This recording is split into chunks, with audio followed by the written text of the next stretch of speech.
আসসালামু আলাইকুম। নিনাস কিচেনে আপনাদের স্বাগত জানাচ্ছি। রসুন আমরা যেভাবেই খাই না কেন এর উপকারের শেষ নেই। আমরা অনেকেই কাঁচা রসুন খেতে পারি না। আচার খাবারের টেস্ট বাড়ায়।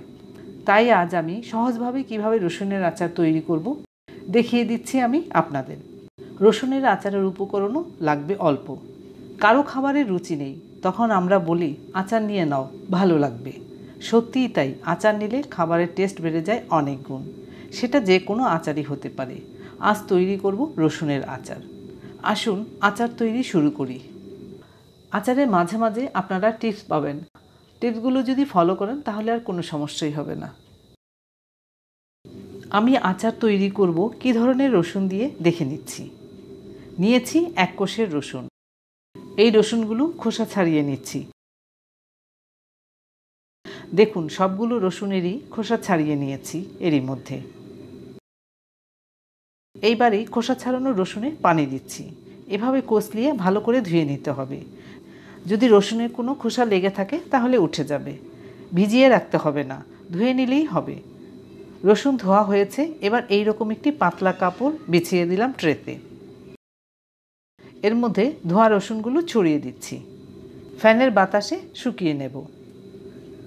রসুন শুকাতে থাক, আমরা আচারের কিছু মশলা দেখে নিচ্ছি। নিচ্ছি 4টি শুকনা মরিচ, মেথি দিলাম আধা চা চামচ, মৌরি দিলাম 1 টেবিল চামচ, 2 চা চামচ আস্ত ধনিয়া দিলাম। আরও দিচ্ছি হলো 2 চা চামচ ছোট ধনিয়া, মানে রাঁধুনি মশলা।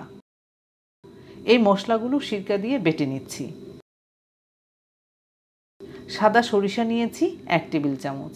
এই সরিষাও বেটে নিতে হবে। পাত্র চুলাতে বসিয়ে রেখেছিলাম, গরম হয়েছে। এর মধ্যে দিচ্ছি 1 টেবিল চামচ পাঁচফোড়ন। এই পাঁচফোড়ন আপনারা নিজেরাই তৈরি করে নিতে পারেন। পাঁচফোড়ন ভেজে নিচ্ছি।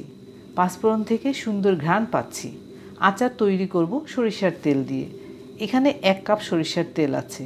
যেহেতু আমি 1 কেজি রসুন দিয়ে আচার তৈরি করছি, তাই তেল আমাদের আরও লাগবে।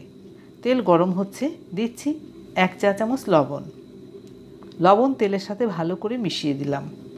এবার দিচ্ছি সেই মশলা যা বেটে রেখেছি। রসুনের আচারটি খেতে যেমন টেস্ট, আবার উপকারও অনেক বেশি। আর রসুনের আচার যে কোনো সময় আমরা দিতে পারি। এই আচার দিতে হলে দিন মাসের প্রয়োজন পড়ে না। অন্য সব আচার দিতে হলে আমাদের সময়ের প্রয়োজন পড়ে। মশলাগুলো তেলের সাথে মিশিয়ে দিচ্ছি ভালো করে। 1 মিনিটের মতো ভেজে নিলাম। ও আরেকটি কথা, আপনারা এক আচারের চামচ অন্য আচারে ব্যবহার করবেন না। এগুলো মনে রাখার চেষ্টা করবেন, তাহলে কোনো সমস্যা হবে না। এবার রসুনগুলো দিয়ে দিলাম এর মধ্যে। রসুনের মধ্যে যেন পানি না থাকে সেই দিকে কিন্তু আমাদের খেয়াল রাখতে হবে। বাতাসে আমি ভালো করে শুকিয়ে নিয়েছি। চুলার আঁচ কমানো ছিল, একটু বাড়িয়ে দিলাম। মশলা মিশিয়ে দিলাম রসুনের সাথে ভালো করে। এবার আবার 1 কাপ তেল দিলাম। নেড়ে চেড়ে মিশিয়ে দিচ্ছি। তেল আর রসুন ভালো করে ফুটতে থাক। এর মধ্যে দেখে নিচ্ছি এর সাথে আর কি দিব। রসুনের আচারের টেস্ট বাড়ানোর জন্য লাগবে তেঁতুল। এখানে ভেজা তেঁতুল আছে। আমি পানি দিয়ে ভিজিয়ে রেখেছি, আধা ঘন্টা হয়েছে। এখানে আবার দেখতে পাচ্ছেন তেঁতুলের কাত বের করে রেখেছি। এরকম ঘন করে কাত বের করে নিতে হবে। 5 মিনিটের মতো রসুন রান্না করে নিয়েছি। এবার দিচ্ছি রসুনের মধ্যে 1 চা চামচ হলুদ গুঁড়া, দিচ্ছি ভাজা জিরা গুঁড়া 1 চা চামচ, আরও দিচ্ছি সেই সরিষা সিরকা দিয়ে বেটে নিয়েছি, তবে না বেটেও আপনারা ব্লেন্ড করে দিতে পারেন। দিচ্ছি হলো 1/3 কাপ সিরকা। সিরকা মিশিয়ে দিচ্ছি রসুনের সাথে। চুলার আঁচ খুব বাড়াচ্ছি না। আচারের রং খুব সুন্দর হয়েছে মশলা মিশে। প্রায় 10 মিনিট আমি এভাবে রান্না করেছি। চুলার আঁচ মাঝামাঝি চেয়েও কমিয়ে রান্না করেছি। রসুন এখনও সেদ্ধ হয়নি। এবার দিচ্ছি হলো সেই তেঁতুলের কাত আধা কাপ। এই তেঁতুলের কাত দেওয়াতে আচারের ঘ্রাণ টেস্ট দুটোই বেড়ে যাবে। তেঁতুল মিশিয়ে দিচ্ছি খুব ভালো করে। এই আচার রোদে দেওয়ার ব্যবস্থা থাকলে রোদে দিবেন, আর যদি রোদে দেওয়ার ব্যবস্থা না থাকে তাহলে সমস্যা নেই। আচার যে কোনো আচার রোদে দিতে পারলে ঘ্রাণ ছড়িয়ে যায়। তবে এখন রোদে দেওয়ার ব্যবস্থা থাকে না সবসময় আমাদের, তাই আচার রোদে না দিতে পারলেও কোনো সমস্যা নেই। এর মধ্যে তেঁতুলের পানি শুকিয়ে গিয়েছে আর আচারের রঙটি দেখুন কত সুন্দর হয়েছে। চকচকে হয়েছে। তখন দিয়েছি রসুনের লবণ, এবার দিচ্ছি তেঁতুলের লবণ 1.5 চা চামচ। ভালো করে মিশিয়ে দিলাম। দর্শক বন্ধুরা, আমাদের মনে রাখতে হবে চুলাতে আচার বসিয়ে চলে যাওয়া যাবে না। আচার লেগে গেলে রঙও নষ্ট হয়ে যাবে, খাওয়ার টেস্টও নষ্ট হয়ে যাবে। শুধু তাই নয়, আমাদের মনও খারাপ হয়ে যাবে। চুলার আঁচ মাঝামাঝি করা আছে। এভাবে 5 মিনিট রান্না করে নিয়েছি। আচারটি এখনও টক আছে। আমি শুধু টক আচার দেব না, অল্প করে মিষ্টি দেব। দিচ্ছি হলো 3 টেবিল চামচ চিনি।